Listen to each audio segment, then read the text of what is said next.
السلام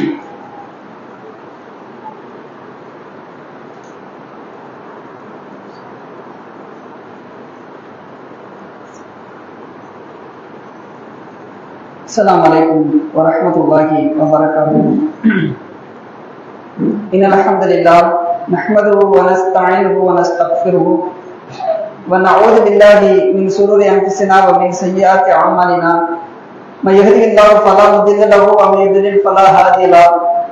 وأشهد أن لا إله إلا الله وأشهد أن محمدا عبده ورسوله. أما بعد فقد قال الله تعالى في القرآن العظيم والفرقان المجيد: فأعوذ بالله من الشيطان الرجيم. بسم الله الرحمن الرحيم. يا أيها الذين آمنوا اتقوا الله حق تقاته ولا تموتن إلا وأنتم مسلمون. يا أيها الذين آمنوا اتقوا ربكم الذي خلقكم من نفس واحدة وخلق منها زوجها وبث منهما رجالا كثيرا ونساء واتقوا الله الذي تساءلون به والأرحام إن الله كان عليكم رقيبا. قال النبي صلى الله عليه وسلم: إن أصدق الحديث كتاب الله وأحسن الهدي هدي محمد صلى الله عليه وسلم وشر الأمور محدثاتها وكل محدثة بدعة وكل بدعة ضلالة وكل ضلالة في النار. வானங்களையும் பூமியையும் படைத்து பரிபாலிக்கக்கூடிய அல்லாஹ்விற்கு எல்லா புகழும். அந்த ஏக இறைவனின் சாந்தியும் சமாதானமும் சத்திய தூதகர் சன்மார்க்க போதகர் மாதர் மனிதர் முஹம்மது நபி ஸல்லல்லாஹு அலைஹி வஸல்லம் அவர்களின் மீதும் அவர்களது சொல் செயல் அங்கீகாரத்தை நிறுத்தப்படாமல் பின்பற்றி வாழ்ந்து மரணித்த உத்தம சத்திய சகாபாக்கள் சகாபிய பெண்மணிகள் மீதும் உலகத்தில் வாழக்கூடிய முஸ்லிம்களான ஆண்கள் பெண்கள் அனைவர் மீதும் என்றென்றும் நின்று நிலவட்டுமாக. கண்ணியத்திற்குரிய எல்லாம் நல்ல அல்லாஹ்வின் நல்லடியார்களே, அல்லாஹ் தஆலா இந்த பூமியிலே ஏகப்பட்ட படைப்பினங்களை படைத்திருந்தாலும் மற்ற அனைத்து படைப்பினங்களை விட மனிதர்களாக இருக்கக்கூடிய நம்மை மிகச்சிறந்த முறையிலே படைத்திருக்கிறார். லக்கத் கர்ரம்னா பனி ஆதம், நம் ஆதமுடைய பிள்ளைகளை சந்ததிகளை கண்ணியப்படுத்தி இருக்கிறோம் என்று அல்லாஹ் தன்னுடைய திருமறை குர்ஆனிலே சொல்லித் தருகிறார். மனிதனுடைய படைப்பு என்பது அல்லாஹ்வால் கண்ணியப்படுத்தப்பட்ட ஒரு படைப்பாக, தனித்துவமிக்க ஒரு படைப்பாக அமைந்திருக்கிறது. மனிதனுடைய படைப்பை அல்லாஹ் ஒரே மாதிரி அமைக்கல. ஒரு மனிதன் இந்த பூமியில பிறக்கிறான் என்று சொன்னால் அவன் பிறக்கின்றதிலிருந்து இறக்கின்ற வரையும் அவனுடைய காலகட்டத்தை 3 விதமாக நம்ம பிரிச்சு பார்க்கலாம். ஒரே மாதிரி மனுஷன் பிறந்ததிலிருந்து இறக்குறதுக்கு ஒரே மாதிரி மனுஷன் இருக்கிறது இல்லை. ஏற்ற இறக்கத்தோடு மனிதனுடைய வாழ்க்கை ஏற்படும் என்கின்ற அடிப்படையில் அல்லாஹ் மனித சமுதாயத்தை படைச்சிருக்கிறான். அந்த அடிப்படையில் மனிதனுடைய வாழ்க்கையை 3 கட்டங்களாக நம்ம பிரிச்சு பார்க்கலாம். ஒண்ணு குழந்தை பருவம், 2வது வாலிப இளமை பருவம், 3வது முதிய பருவம். இப்படி 3 பருவங்களாக அல்லாஹ் மனித சமுதாயத்தை படைத்திருக்கிறார். அவற்றில் மிகவும் வலிமை வாய்ந்த ஆற்றல் மிகுந்த பருவம் என்று சொன்னால் அது இளமை பருவம் தான். ஏன்னா குழந்தை பருவத்தில் அந்த அளவுக்கு நமக்கு விளைவு இருக்காது, அந்த அளவுக்கு ஆற்றல் இருக்காது. நம்ம வயதானவர்களாக முதியவர்களாக மாற்றி செல்வோம் என்று சொன்னால் நம்முடைய ஆற்றலும் அறிவும் கொஞ்சம் கொஞ்சமாக குறைந்து கொண்டே செல்லும். நம்முடைய ஆற்றலும் அறிவும் ஒரு சேர வளரக்கூடிய பருவம் என்பது இந்த இளமை பருவமாகத்தான் இருக்கிறது. அதாவது இந்த இளமை பருவத்திற்கு இஸ்லாமிய மார்க்கம் அதிகமான முக்கியத்துவம் கொடுத்திருக்கிறது. அந்த இளமை பருவத்தில் மனிதனுக்கு தேவையான எல்லாமே வளர்ச்சி உடையக்கூடிய ஒரு காலகட்டமாக இருக்குது. அப்ப இந்த இளமையை முஸ்லிம்களாக இருக்கக்கூடிய நாம் சரியான முறையில பயன்படுத்த வேண்டும். ஏன்னா இந்தியாவுடைய எதிர்காலம் இளைஞர்கள் தெளிவாக இருக்கிறது என்று டாக்டர் ஏபிஜே அப்துல் கலாம் சொன்னார். இது அப்துல் கலாமுடைய கூட்டம் மட்டும் கிடையாது, பொதுவான எல்லாருக்கும், எல்லா சமுதாயத்தினுடைய எதிர்காலமாக இருந்தாலும் சரி, ஒரு குடும்பத்தினுடைய எதிர்காலமாக இருந்தாலும் சரி, ஒரு மனிதனுடைய எதிர்காலமாக இருந்தாலும் சரி, எல்லாமே அவனுடைய இளமை பருவத்தை பொறுத்துதான் அமையும். ஒரு மனிதன் தன்னுடைய இளமையில் அவனுக்கு இருக்கக்கூடிய அறிவை சரியாக பயன்படுத்தவில்லை என்று சொன்னால் அவன் முதியவராக மாறியவுடன் அவன் முட்டாளாக மாற்றப்பட்டு விடுவார். நம்முடைய இளைஞர்கள் அல்லாஹ் நமக்கு தந்திருக்கக்கூடிய அறிவு இருக்கிற அந்த அறிவை நம்ம சரியாக பயன்படுத்தவில்லை என்று சொன்னால் நாம் முட்டாளாக மாறிவிடுவோம். அல்லாஹ் நமக்கு ஏழையான ஆற்றலை தந்திருப்பார். அந்த ஆற்றலை சரியாக பயன்படுத்தவில்லை என்று சொன்னால் ஏழைகளாக மாறிவிடுவோம். இளமையில நமக்கு அல்லாஹ் தந்திருக்கக்கூடிய ஆற்றலை வைத்து நம்ம உழைக்கணும், சம்பாதிக்கணும். அப்படி சம்பாதிக்கவில்லை என்று சொன்னால் சோம்பேறித்தனமாக மூளையில் முடங்கி கிடக்கும் என்று சொன்னால் நம்ம ஏழைகளாக வரியாக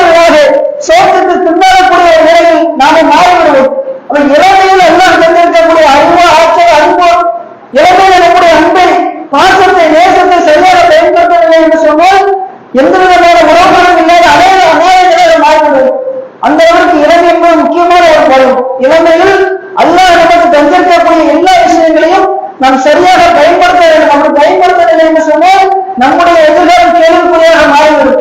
நம்முடைய எதிர்காலம் கேள்விக்குறியாக மாறிவிட்டது என்று சொன்னால் நம்முடைய குடும்பங்களுடைய எதிர்காலம் கேள்விக்குறியாக மாறிவிடும்.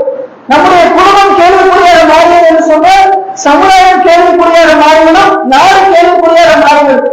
அப்ப இளைஞனுடைய அந்த இளமை பருவத்தை பொறுத்துதான் அவருடைய எதிர்காலம், சமுதாயத்தினுடைய எதிர்காலம், குடும்பத்தினுடைய எதிர்காலம், நாட்டினுடைய எதிர்காலம், எல்லா எதிர்காலமும் அடங்கியிருக்கிறது என்பதை நாம் யதார்த்தமாக உணர்ந்து கொள்ள வேண்டும்.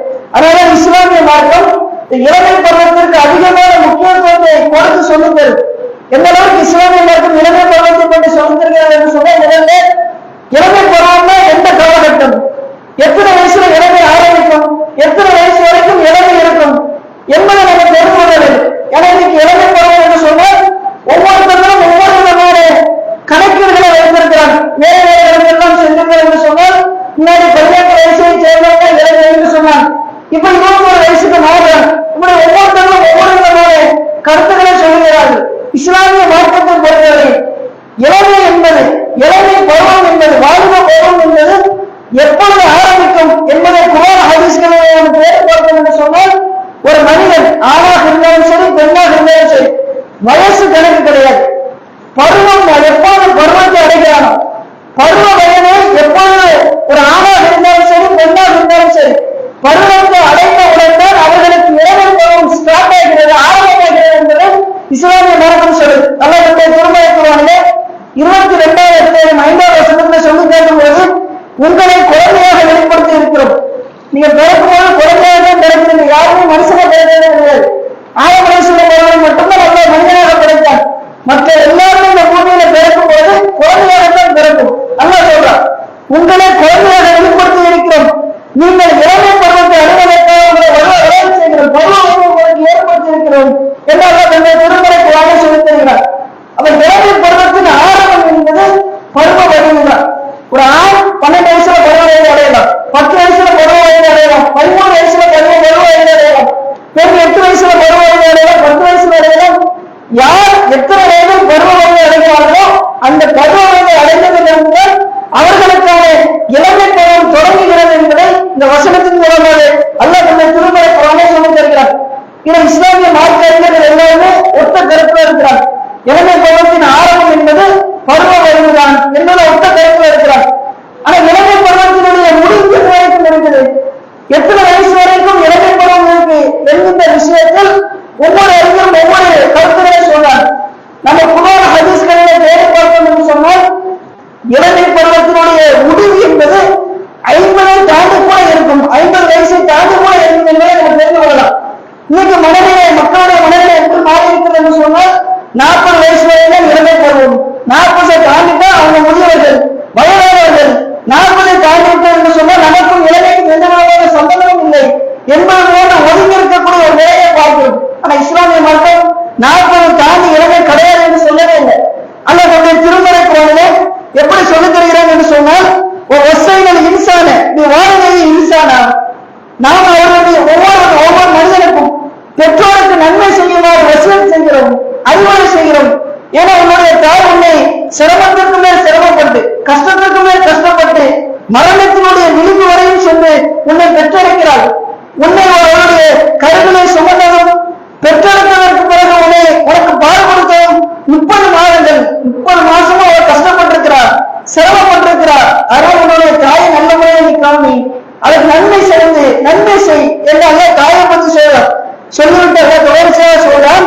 முடிவில் ஹத்தா இதா வழக்கு அசத்தோ வழக்கு அற்ப சமதா, ஒரு மனிதன் 40 வயதை அடைந்து விட்டு இளமை பருவத்தை அடைந்து 40 வயதை அடைந்து விட்டான் என்று சொன்னான். அல்லாஹ் இந்த திருமறைக்குர்ஆனில் சொல்லுங்கள், ஒரு மனிதன் இளமை பருவத்தை அடைந்து பருவ வயது இளமை பருவத்தை அடைந்து இளமை பருவத்தை அப்படி கூட்டிகிட்டே போகும்.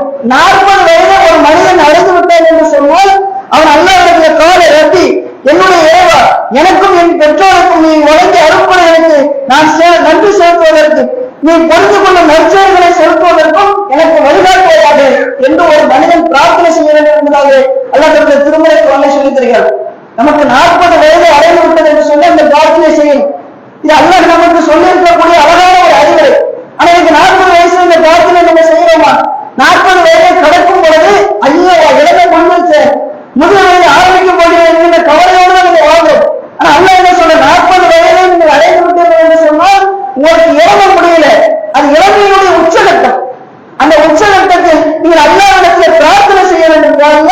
எனக்கும் என்னுடைய பெற்றோருக்கும் நீ வழங்கிய அருட்பணிகளுக்கு நான் நன்றி செலுத்த வேண்டும் என்பதற்கான வழி எனக்கு நீ காட்டுவாயாக. நீ பொறுத்து கொள்ளக்கூடிய நற்செயலை எனக்கு தெரியப்படுத்துவாயாக என்கின்ற பிரார்த்தனை செய்ய வேண்டும் என்பதாக அல்லாஹ் இந்த வசனத்தின் மூலமாக சொல்லித் தருகிறார். அப்ப 40 வயது வரைக்கும் ஒரு மனிதனுடைய இளமை பருவம் இருக்கு என்று அல்லாஹ் இந்த வசனத்தின் மூலமாக சொல்லிட்டார். 40 தாண்டியும் இளமை பருவம் இருக்கும், 50 வயதை தாண்டும் இளமை பருவம் இருக்கும் என்பதற்கு நபிகள் நாயகம் ஸல்லல்லாஹு அலைஹி வஸல்லம் ஹதீஸ்கள் நமக்கு ஆதாரமாக இருக்குது. நபிகள் நாயகம் ஸல்லல்லாஹு அலைஹி வஸல்லம் அவர்கள் மிஹ்ராஜ் பயணத்துக்கு போனாங்க. எல்லாருமே மிஹ்ராஜ் பயணத்தை பற்றி கேள்விப்பட்டிருக்கும். இது நபிகள் நாயகம் ஸல்லல்லாஹு அலைஹி வஸல்லம் அவர்கள் ஹிஜ்ரா செய்வதற்கு 1 வருடத்திற்கு முன்பாக சென்றார். ரசூலுல்லாஹ்க்கு கிட்டத்தட்ட 51 52 வயது. அந்த வயதில் மிஹ்ராஜ் பயணத்துக்கு போறார். மிஹ்ராஜ் பயணத்தில் இங்கிருந்து பாலஸ்தீனத்துக்கு போனாங்க. அங்கிருந்து வானத்திற்கு அழைத்து செல்லப்பட்டு ஒவ்வொரு வாரம் நமக்கு 7 வாரம் இருக்குதுல, ஒவ்வொரு வாரத்தையே கடந்து போறார். அது 6வது வாரத்தை கடந்து செல்லும் பொழுது 6வது வாரத்தில் மூசா அலைஹிஸ்ஸலாம் இருக்கிறார். மூசா அலைஹிஸ்ஸலாம் இருக்கும்போது மூசா அலைஹிஸ்ஸலாம் ரசூலுல்லாஹ் பேசுறார், சலாம் சொல்லி அவங்க பேசுறாங்க. பேசிக்கிட்டு இருக்கும்போது திடீரென்று மூசா அலைஹிஸ்ஸலாம் அழுகுறாங்க. அழுகும்போது நபிகள் நாயகம் ஸல்லல்லாஹு அலைஹி வஸல்லம் ஒண்ணுமே ஓடல. உடனே மூசா அலைஹிஸ்ஸலாம் அழைச்சு கேட்கிறாங்க, மூசா அலைஹிஸ்ஸலாம் அவர்களே நீங்க ஏன் அழுகுறீங்க, என்ன காரணம் என்று சொல்லி மூசா அலைஹிஸ்ஸலாம் கேட்கப்படுது. அது மூசா அலைஹிஸ்ஸலாம் பதில் சொல்றாங்க, என்னுடைய சமுதாயம் இருக்கிற மூசா அலைஹிஸ்ஸலாமுடைய சமுதாயம் பனி இஸ்ரவேல் சமுதாயம், என்னுடைய சமுதாயத்தை சேர்ந்தவர்கள் சொர்க்கத்தில் நுழைவதில்லை. இதோ இளைஞர் இருக்கிறாரு, முகமது நபி பார்த்து சொன்னாங்க, இதோ இளைஞர் இருக்கிறார் முகமது என்கின்ற இளைஞர், இவருடைய சமுதாயத்தை சேர்ந்தவர்கள் அதிகமாக சொர்க்கத்தில் நுழையப்படுவதாக இருக்கிறார்கள். அப்ப ரசூலுல்லாஹ்க்கு 51 வயது 52 வயது 52 வயசுல ரசூலுல்லாஹ் இருக்கிறாங்க. அந்த நபிகள் நாயகம் ஸல்லல்லாஹு அலைஹி வஸல்லம் பார்த்து மூசா அலைஹிஸ்ஸலாம் சொல்றாங்க இளைஞர் என்று சொன்னார். இளமை பருவம் என்பது 51 வயசு 52 வயசு வரை கூட இருக்கும். நம்முடைய உடலில் ஆற்றல் வலு இருக்கின்ற வரைக்கும் நம்முடைய இளமை பருவம் முற்று பெறாது என்பதை இந்த வசனத்தின் மூலமாக இந்த ஹதீஸ்களின் மூலமாக நபிகள் நாயகம் ஸல்லல்லாஹு அலைஹி வஸல்லம் தெரியப்படுத்துறார். ஆனா இன்னைக்கு சமுதாயத்துல 40 வயது முடிஞ்சிருச்சு, இளமை பருவம் பேச முடிஞ்சிருச்சு, இனிமே நமக்கு முதிய பருவம் தான், நம்முடைய ஆற்றல் எல்லாம் இழக்கப்படுகிறோம், அறிவு எல்லாம் இழக்கப்படுகிறோம் என்கின்ற ஒரு போதை தவறான சிந்தனை சமுதாயத்தில் ஏற்படுத்தப்பட்டிருக்கு. இது காப்பினுடைய சதித்திட்டம். நம்முடைய சமுதாயத்தில் தாழ்வு மனப்பான்மை ஏற்படுத்தணும். 40 வயசு தாண்டவர்களே அவரை உழைக்க விடக்கூடாது, ஆற்றலோடு இருக்க விடக்கூடாது என்பதற்காக நம்முடைய மனதில் நம்முடைய சிந்தனைகள் தவறான சிந்தனை ஏற்படுத்தியிருக்கிறார். நம்மளை தாழ்வு மனப்பான்மை உள்ளவர்களாக மாற்றுவதற்கான சதியில் ஈடுபட்டிருக்கிறார். இந்த சதியை நம்ம சிக்கக்கூடாது. அல்லாஹ்வுடைய துணை தெளிவா நம்ம சொல்லிட்டாங்க. நபிகள் நாயகம் ஸல்லல்லாஹு அலைஹி வஸல்லம் தன்னுடைய 63வது வயதில் 63 ஆடுகளை தன்னுடைய கையால் அறுத்திருக்கிறார். ஆடுகளை அறுக்கிறது என்பது சாதாரண ஒரு காரியம் கிடையாது. அறுத்து முடிக்கிற இந்த நபிகள் நாயகம் ஸல்லல்லாஹு அலைஹி வஸல்லம் உம்ரா செய்யும் போது 63 ஆடுகளை குர்பானிக்காக ரசூலுல்லாஹ் அறுத்திருக்கிறாங்க என்று சொன்னால் 63 வயதில் கூட நம்ம திடகாத்திரமானவர்களாக இருக்க வேண்டும். அந்த வயதில் கூட நம்முடைய இளமை சிந்தனைகள் குறைந்துவிடக்கூடாது.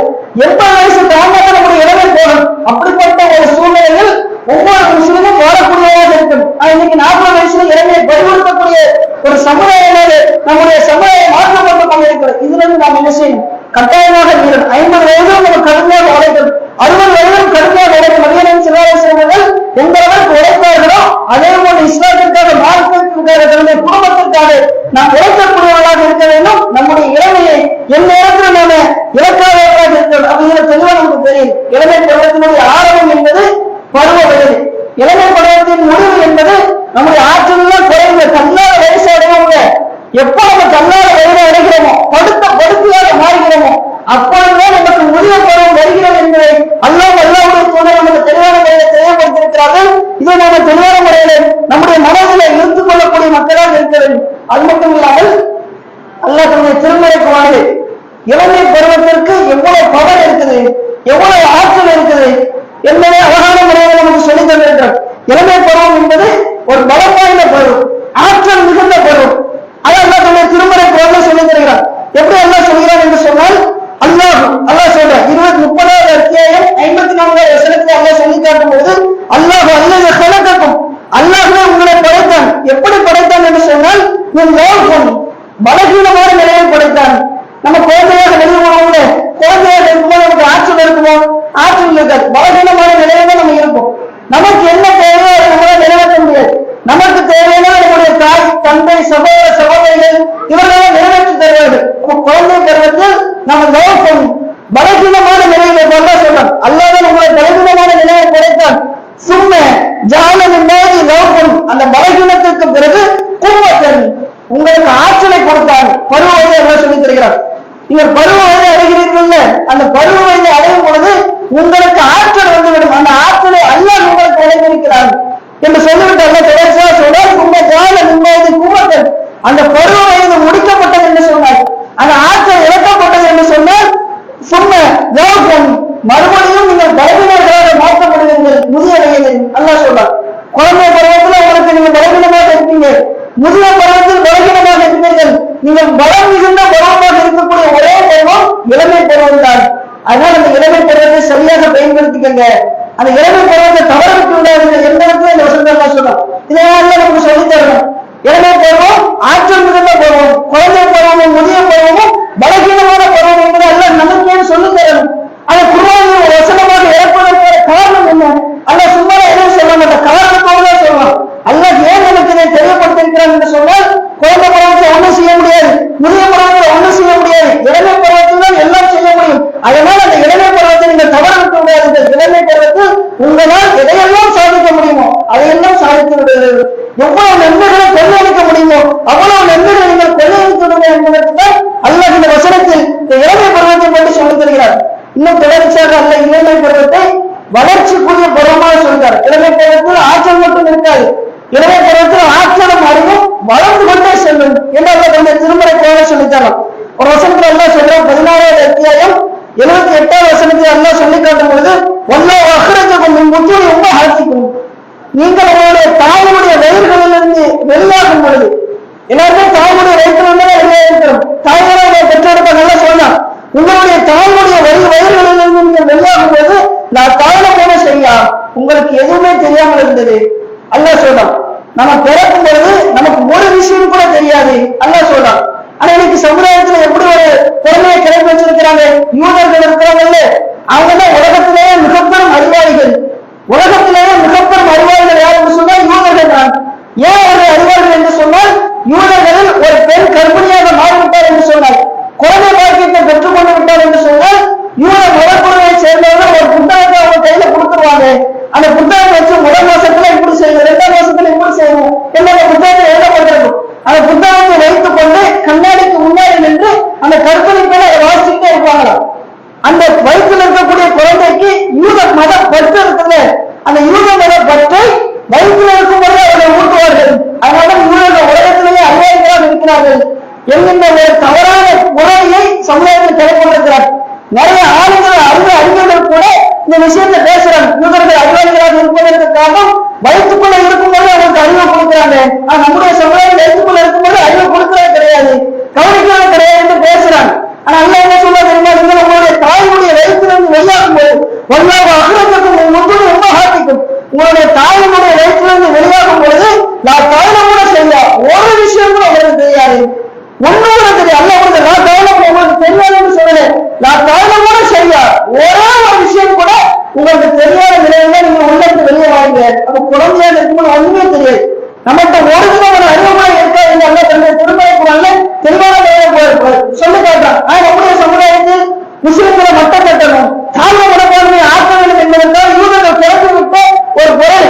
யூதர்கள் தான் அறிவாளிகள், முஸ்லிம்கள் அறிவாளிகள் கிடையாது என்பதற்கான ஒரு சதி திட்டம். அதை நாமளும் மூலிகை அதை நம்ம நம்பக்கூடாது. நம்ம தாயுடைய வயிற்றிலிருந்து வெளியாகும் போது யூதனாக இருந்தாலும் சரி, இஸ்லாமியனாக இருந்தாலும் சரி, யாராக இருந்தாலும் சரி, எதுவுமே அறியாத நிலையில நம்ம கிடைக்கிறோம். ரசூலுல்லாஹ் ஹதீஸ்கள்ல சொல்லப்படுறது கூட ஒவ்வொரு முஸ்லிமும் பிறக்கும்போது முஸ்லிமாக தான் பிறக்கும். நீ வயிற்றுல இருக்கும்போது எவ்வளவு யூத மதத்தை சொல்லிக் கொடுத்தாலும், எவ்வளவு ஹிந்து மதத்தை சொல்லிக் கொடுத்தாலும், கிறிஸ்துவ மதத்தை சொல்லிக் கொடுத்தாலும், பிறக்கும்போது எந்த குழந்தையும் யூத மதத்தை சேர்ந்தவர்களாகவோ கிறிஸ்துவ மதத்தை சேர்ந்தவர்களாக பிறக்கவே கிடையாது. எல்லா குழந்தைகளும் யூதர்களாலும் கிறிஸ்தவர்களாலும் வேறு மதத்தை சேர்ந்தவர்களாக மாறுவதற்கு காரணம் பெற்றோர்களுடைய வளர்ப்பு தான் என்று ரசூலுல்லாஹ் தெளிவாக சொல்லிட்டார். அப்ப வயிற்றுல இருக்கும்போது ஒண்ணுமே செய்ய முடியாது. நம்ம பிறக்கும்போது குழந்தை பருவத்தில் இருக்கும்போது ஒன்றும் தெரியாத நிலையில் நாம் பிறக்கிறோம் என்பதை அல்லாஹ் இந்த வசனத்தின் மூலமாக தெளிவான முறையை சொல்லியிருந்தான். நம்ம சமுதாயத்தில் கூட, ஹிந்து சமுதாயத்தில் கூட எப்படிப்பட்ட ஒரு சிந்தனை இருக்குது. 7வது மாசம் ஆகிவிட்டார் என்று சொன்னால் வளைகாப்பு நிகழ்ச்சி நடத்துவாங்க. எல்லாருமே கேள்விப்பட்ட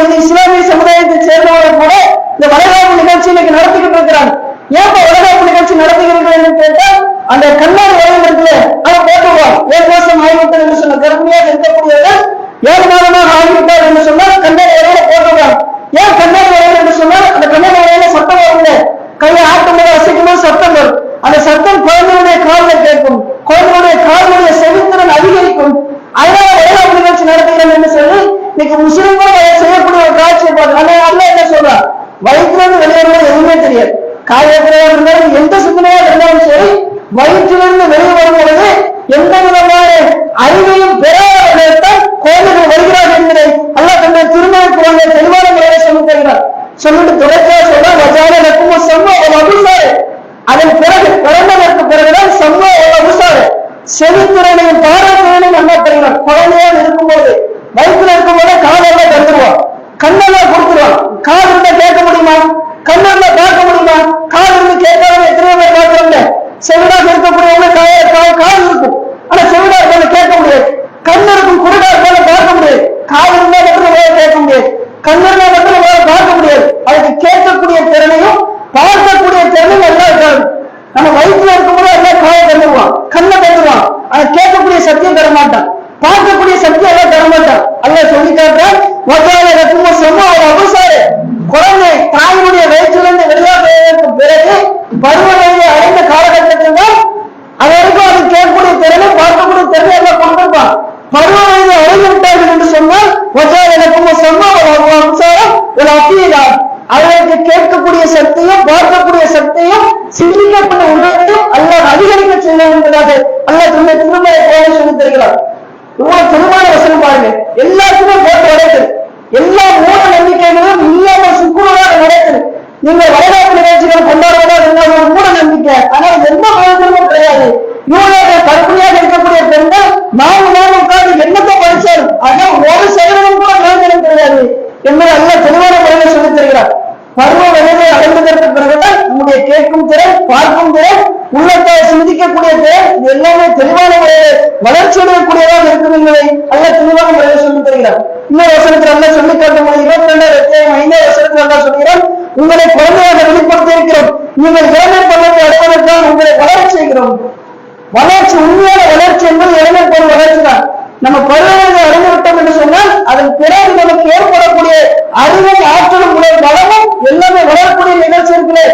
அதுதான் உண்மையான வளர்ச்சி என்பதோடு அல்லாஹ் தன்னுடைய திருமறை குரானை சொல்லிவிட்டு தொடர்ச்சியாக சொல்றார், உங்களில் குறைந்த ஆயுளில் கைப்பற்றப்படுபவர்கள் உள்ளனர், குறைந்த வயசிலேயே மரணிக்கக்கூடியவர்கள் என்பதில் இருக்கிறார்கள், உங்களில் தன்னாத வயது வரை கொண்டு செல்லப்படுபவர்கள் உள்ளனர்.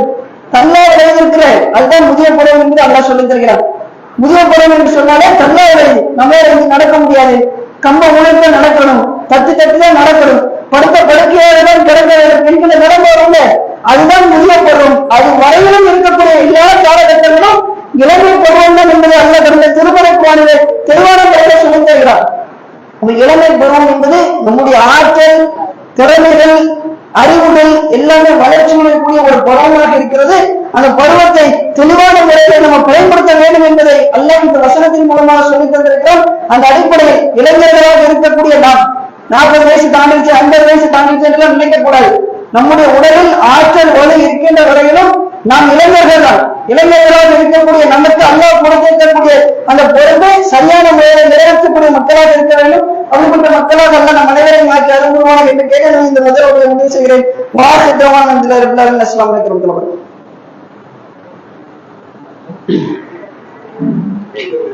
அஸ்ஸலாமு அலைக்கும் வரஹ்மத்துல்லாஹி வபரகாத்துஹு.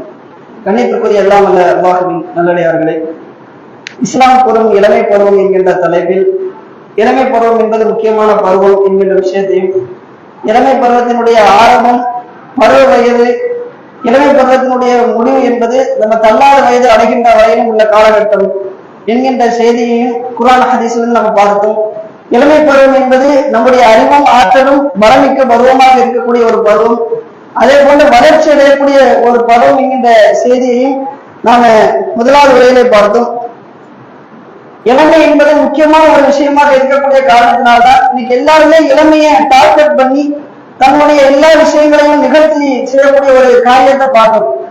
இங்க இஸ்லாத்தினுடைய எதிர்களாக இருக்கக்கூடியவர்களுடைய நடவடிக்கைகளை எடுத்து பார்த்தீர்கள் என்று சொன்னால் அவர்கள் இளைஞர்கள் அதிகமாக போக்கஸ் பண்ணுவாங்க. நீங்க இஸ்ரேல் இன்னைக்கு பாலஸ்தீனத்தை அழிப்பதற்காக அவங்க முயற்சி செய்யறாங்கல்ல, அவங்களுடைய நடவடிக்கை நடவடிக்கைகளை எடுத்து பார்த்தது என்று சொன்னால் அவங்க சில இயக்கங்களை ஆரம்பிச்சிருப்பாங்க. யூத் ஏரியா இயக்கம் அப்படின்னா இளைஞர் யூத இயக்கம் என்று சொல்லி ஒரு இயக்கத்தை உருவாக்கி அவர்களுக்கு இந்த யூத மத பற்றை ஏற்படுத்தி அவர்கள் மூலியமாகத்தான் பாலஸ்தீனத்தில் இருக்கக்கூடிய அப்பாவி முஸ்லிம்களை கொலை செய்வதற்குள்ள எல்லா நடவடிக்கைகளையும் அவங்க மேற்கொண்டு வருகிறார்கள். நீ யூத மதம் அந்த இஸ்ரேல் நாடு உருவான வரலாறு என்கிற புத்தகத்தை எடுத்து படித்து பார்க்கிறோம் என்று சொன்னால் இந்த தெளிவான முறையை நீங்கள் புரிந்து கொள்ள முடியும். அதை தொடர்ந்து இந்தியாவில் எடுத்துக்கொள்ள, இந்தியாவில் இஸ்லாமியர்களை முஸ்லிம்களை அழிக்க வேண்டும் என்பதற்காக கொடுத்துக் கொண்டிருக்கக்கூடியவர்கள் RSS இந்துத்துவ கும்பல்கள். இந்த RSS இந்துத்துவ கும்பல்கள் எதை வைத்து இஸ்லாமியர்களை அழிப்பதற்காக முயற்சி செய்கிறார்கள் என்று சொன்னால் இளைஞர்களை வைத்துதான். RSS அமைப்பு இருக்குல்ல, அது அமைப்பு வச்சு எல்லாத்தையும் செய்யலாம். அந்த அமைப்பு வச்சு எல்லாம் செய்ய மாட்டாங்க. பஜ்ரங் தளம் என்கிற ஒரு தனியான அமைப்பு தொடரும். அந்த பஜ்ரங் தளம் என்கிற அமைப்பு எது என்று சொன்னால் இளைஞர்களுக்கான அமைப்பு, இந்துத்துவ இளைஞர் அமைப்பு, இந்துத்துவ இளைஞர் படை.